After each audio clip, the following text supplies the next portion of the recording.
Imagine if you've been sitting in a wheelchair for sinful long years. The doctors told you that you would never walk again. Your family looks at you with pity in their eyes. And then one day, someone shows up at your door with a simple bottle of water and says, "Drink this and you'll walk again." What would you do? Would you laugh? Would you cry? Or would you believe? Before we begin, don't forget to subscribe to the channel and comment where you're watching from. Now, Let me tell you the extraordinary story of Margaret Thompson. Margaret Thompson was 68 years old when her life changed forever. A retired teacher from Nebraska, she had always been an independent woman, full of energy. She tended to her garden, visited her grandchildren, sang in the church choir. She was one of those people who could light up any room she entered. In Doismilitioit, a car accident changed everything. A spinal cord injury left her paralyzed from the waist down. the best two doctors in Omaha were crystal clear. "Mrs. Thompson, I'm sorry, but you will never walk again." The first years were the hardest. Margaret refused to have visitors. She stopped caring for the garden she loved so much. Her grandchildren, who used to run into her arms, now looked at her with a mixture of love and childish confusion. "Why can't Grandma pick me up anymore?" asked Emma, her 40-year-old granddaughter.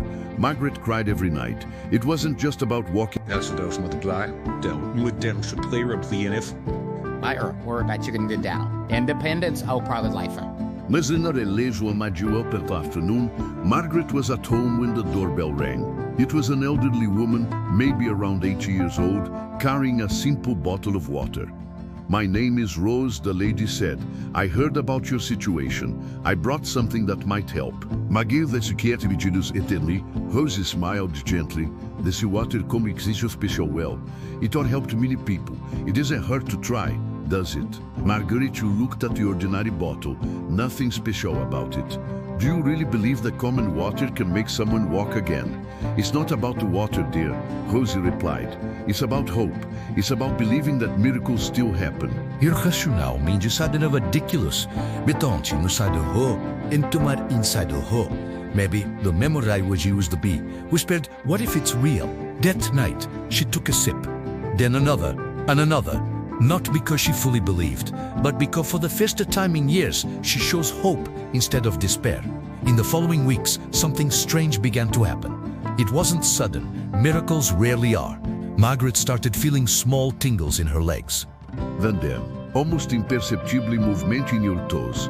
"Doctor, I swear I felt something," she told her physician, Dr. Peterson. He ran all the tests again, shook his head, confused.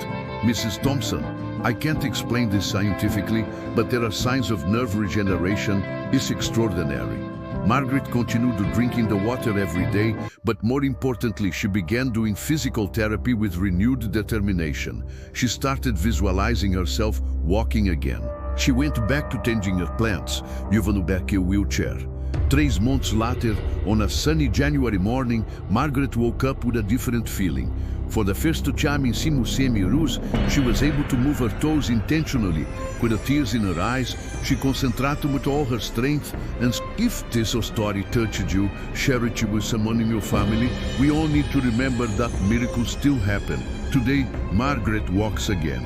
Not perfectly, but she walks. She says she'll never know if it was the special water, the renewed hope, or simply the right time for her healing. But I learned something important, she told me recently, while watering her flowers. Sometimes the most powerful thing we can do is choose to believe, not because we have guarantees. Rosie never appeared again. Margaret searched for her, but no one in town knew her. Some people say she was an angel. Margaret prefers to think she was simply a woman who understood the power of hope. And you? When was the last time you chose hope instead of giving up? Maybe it's time to find your own miracle water, that simple thing that can change everything if you give it a chance.